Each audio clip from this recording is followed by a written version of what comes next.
जय श्री कृष्णा। राधे राधे।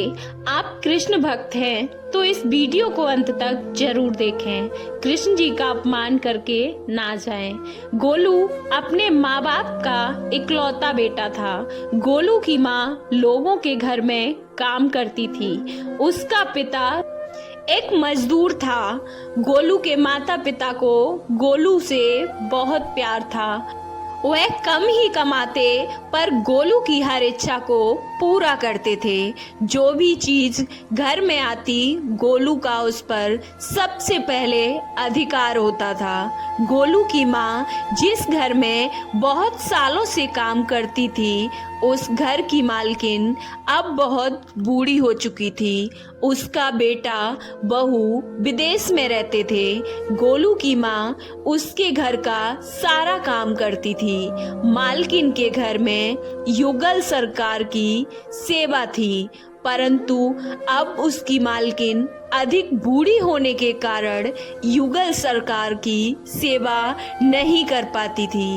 एक दिन उसने गोलू की माँ से पूछा, क्या तुम मेरे इस युगल सरकार की सेवा को स्वीकार करोगी? गोलू की माँ, जो कि काफी वर्षों से उसके घर काम कर रही थी और वह अपनी मालकिन को युगल सरकार की सेवा करते हुए देखती थी, इसलिए उन्होंने सेवा शुरू की।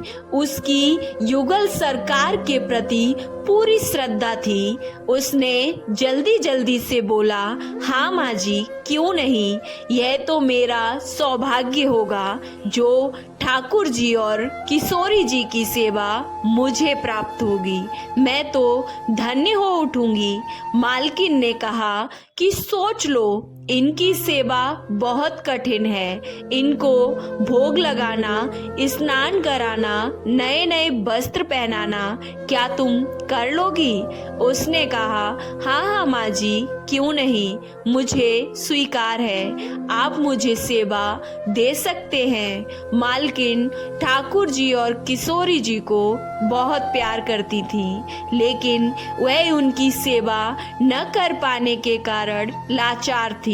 तो बड़ी मजबूरी में उसने भरी आंखों से किशोरी जी और ठाकुर जी को गोलू की माँ की झोली में डाल दिया और कहा, आज से इनकी सेवा तुम्हारा जिम्मा। यह मेरे घर का सबसे बड़ा खजाना है। आज से यह खजाना तुम्हारा हुआ। गोलू की माँ खुशी से झूमने लगी और घर आकर उसने एक साफ चौकी पर कपड़ा बिछाकर युगल सरकार को स्थापित किया। तभी बाहर से गोलू भागा भागा अंदर आया और माँ से पूछा कि माँ, कौन है यह? यहाँ क्या कर रहे हैं? हमारे घर मेहमान आए हैं। उसकी माँ बोली, बेटा, यह मेहमान नहीं है, हमारे घर के मालिक हैं। यह हमारे ईश्वर हैं। आज से यह हमारे घर ही रहेंगे। गोलू हैरान होकर ठाकुर जी और किशोरी जी की ओर तिरछी नजरों से देखने लगा कि यह ईश्वर कैसे हो सकते हैं, यह घर के मालिक कैसे हो सकते हैं। वह बोला कुछ नहीं और चुपचाप अंदर चला गया। अब तो घर में जब भी कोई नई चीज बनती, चाहे हलवा हो, चाहे कचौड़ी हो, चाहे खीर हो, तो सबसे पहले ठाकुर जी और किशोरी जी को भोग लगता। पहले यह सब चीजें गोलू को सबसे पहले मिलती थी। अब ठाकुर जी को भोग लगता था तो गोलू बहुत चिढ़ता था। माँ को कहता कि यह क्या बात हुई माँ, यह तो अब थोड़े दिन पहले ही आए हैं और आप इनका इतना ध्यान रखती हो, मैं जो कि तुम्हारा बेटा हूँ। और मुझे इनके बाद चीजें क्यों मिलती हैं? माँ हंसकर बोली, बेटा यह हमारे भगवान हैं, भगवान को भोग लगाकर ही हम खाते हैं। लेकिन गोलू को इन बातों से कोई मतलब नहीं था। वह तो अब युगल सरकार से चिढ़ने लगा था। आते जाते उनको घूर कर जाता और मुंह में बड़बड़ा जाता, जब से आए हैं तब से मुझे कोई नहीं पूछता है। तो ठाकुर जी की प्रतिमा और किशोरी जी की प्रतिमा मंद मंद मुस्काती रहती थी और गोलू चिढ़ जाता था कि यह मुझे चिढ़ाने के लिए हंस रहे हैं। एक दिन गोलू की माँ काम पर जाने लगी और गोलू को कहती है, गोलू यमुना जी से मटके में जल भर लाना, आज मैं थोड़ा देर से आऊंगी। गोलू कुछ न बोला। जब वह पानी भरने के लिए जाने लगा तो जाते जाते किशोरी जी ठाकुर जी को कहता है, खाने के लिए तो सबसे पहले तैयार रहते हो, लेकिन काम तो मुझे ही करना पड़ता है। काम करने के बावजूद भी मुझे आपके बाद खाने को मिलता है। अगर यहाँ रहना है तो काम करो। कहकर वह यमुना जी से जल भरने के लिए चल पड़ा। जब यमुना जी में जल भरने लगा तभी उसे आवाज आई, ला गोलू घड़ा मुझे दे दे, मैं भर देता हूँ। और फिर वही आवाज आई। गोलू ने देखा यमुना जी के अंदर ठाकुर जी और किशोरी जी विराजमान हैं और दोनों बाजू ऊपर उठाकर कह रहे हैं, ला गोलू घड़ा हम भर देते हैं। गोलू उन दोनों को देखकर एकदम हैरान हो गया और बोला, नहीं नहीं, मैं अपने आप भर लूंगा। लेकिन ठाकुर जी ने उसके हाथ से घड़ा ले लिया और भरकर उसके पीछे पीछे घर ले आए। गोलू तो एकदम से हक्का बक्का हो गया। उसको कुछ नहीं सूझ रहा था।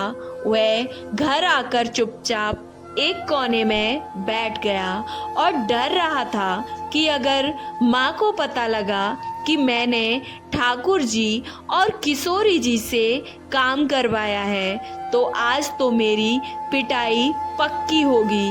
जब उसकी माँ घर आई तो उसने आते ही गोलू ने उनको डरते डरते बोला, माँ मैंने नहीं कहा था इनको पानी भरने के लिए, ये खुद ही आ गए थे मेरे पीछे पीछे।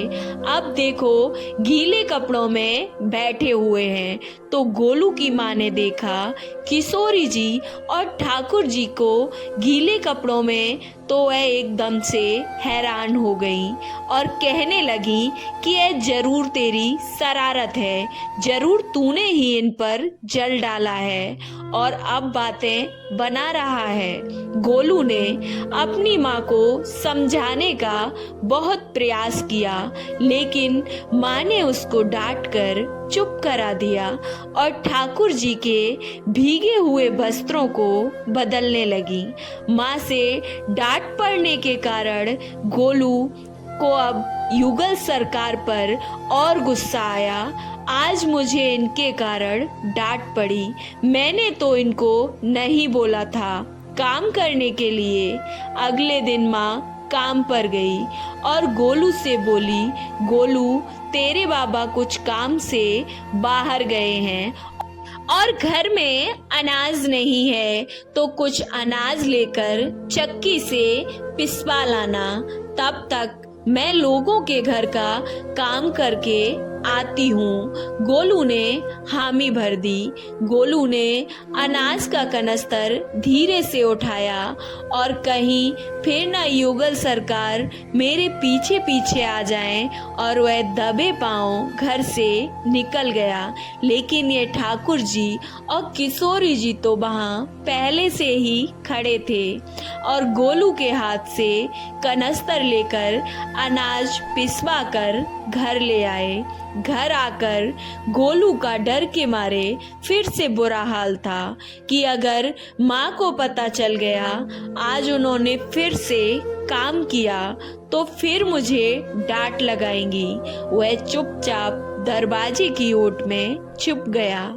जब माँ आई तो उसने ठाकुर जी और किशोरी जी के वस्त्र ऊपर सूखा पड़ा हुआ आटा देखा। वह गोलू से चिल्लाकर बोली, तुझे पता है ये हमारे भगवान हैं, तू भगवान के साथ शरारत करता है। आज तूने फिर इनके ऊपर आटा फेंका। तो गोलू शपथ लेकर कहने लगा, नहीं माँ, मैंने कोई शरारत नहीं की। यह तो मेरे हाथ से गेहूं का कनस्तर लेकर खुद पिसवा कर लाए हैं। गोलू की माँ आज बहुत गुस्सा हुई और बोली, तू तो जानबूझकर किशोरी जी और ठाकुर जी के ऊपर इल्जाम लगा रहा है। यह तो हमारे भगवान हैं। आज तुझे खाना नहीं मिलेगा। आज से तेरी यही सजा है। बेचारा गोलू मन ही मन ठाकुर जी और किशोरी जी पर गुस्सा करता हुआ अंदर कमरे में जाकर चुपचाप बैठ गया। जब उसकी माँ थोड़ा गुस्सा शांत हुआ उसने आकर गोलू को बड़े प्यार से समझाया कि ऐसे हमें अपने भगवान को नहीं सताना चाहिए। तो गोलू आंखों में आंसू भरकर रह गया लेकिन कुछ बोला नहीं। अगले दिन फिर उसकी माँ बोली, बेटा गोलू, आज तुम्हारे बाबा ने बाहर गांव से वापस लौटकर आ जाना है। बस आज का ही काम है। तुम जंगल से थोड़ी लकड़ियाँ ले आओ ताकि मैं काम से वापस आकर भोजन बना सकूं। अगर मैं लेने गई तो काफी समय लग जाएगा। बस आज ही काम कर दो। गोलू फिर से डर गया, कहीं ठाकुर जी और किशोरी जी फिर मेरे पीछे पीछे ना आ जाएं। गोलू ने माँ को बोला कि मैं चला तो जाऊं लेकिन अपने युगल सरकार को समझा लो, वह मेरे पीछे ना आए। उसकी माँ हंसकर बोली, हाँ हाँ समझा दूंगी, तुम जाओ तो सही। गोलू जल्दी जल्दी लकड़ियाँ लेने जंगल चला गया। उसकी माँ काम पर चली गई लेकिन उसकी माँ काम से जल्दी वापस आ गई। जब घर वापस आई तो उसने देखा युगल सरकार अपनी चौकी पर विराजमान नहीं है। वह तो एकदम घबरा गई, कहीं गोलू की शरारत तो नहीं है, कहीं युगल सरकार को कहीं वह रख तो नहीं आया। वह भागी भागी जंगल की तरफ गई। तभी उसने देखा कि गोलू के साथ दो लोग और लकड़ियां लेकर घर आ रहे हैं। गोलू की माँ यह देखकर हैरान रह गई। यह तो किशोरी जी और ठाकुर जी हैं। वह तो एकदम से हैरान होकर मूर्छित होते होते बची। यह क्या, हमारे भगवान हमारा काम कर रहे हैं। इसका अर्थ गोलू ठीक कह रहा था। वह जल्दी जल्दी भागकर ठाकुर जी और किशोरी जी के पास गई और लकड़ियां उनके हाथ से लेते हुए उनके चरणों में गिरकर रोती हुई बोली, हे भगवान, हे लाडली जू सरकार, आप यह क्या कर रहे हो? मुझ गरीब का काम क्यों कर रहे हो? ठाकुर जी और किशोरी जी मुस्कुराते हुए बोले, हमें तो तेरे बेटे पर बहुत प्यार आता है। सब लोग हमें भगवान समझते हैं लेकिन एक तेरा बेटा ही है जो हमको अपना मानता है। अपना मानकर वो हमें डांट भी देता था, हमारे साथ गुस्सा भी करता था। वह हमारे साथ ऐसा व्यवहार करता था कि जैसे हम उसके अपने हैं। शेष लोग तो हमें भगवान मानकर हमारी पूजा करते हैं और हमें जो एक बार अपना मान लेता है उसे हम अपना मान लेते हैं उसके ही हो जाते हैं। और तुम्हारा बेटा गोलू बहुत ही भोला है और उसके मन में कोई भी पाप नहीं है, इसलिए हमें गोलू के साथ काम करने में लज्जा नहीं आई।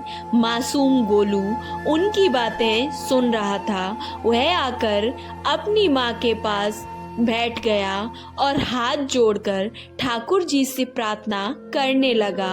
हे श्यामा श्यामजू, मुझे नहीं पता था कि आप भगवान हो। मैंने भूलवश आपको कई बातें सुना दी, मेरी भूल को क्षमा कर दो।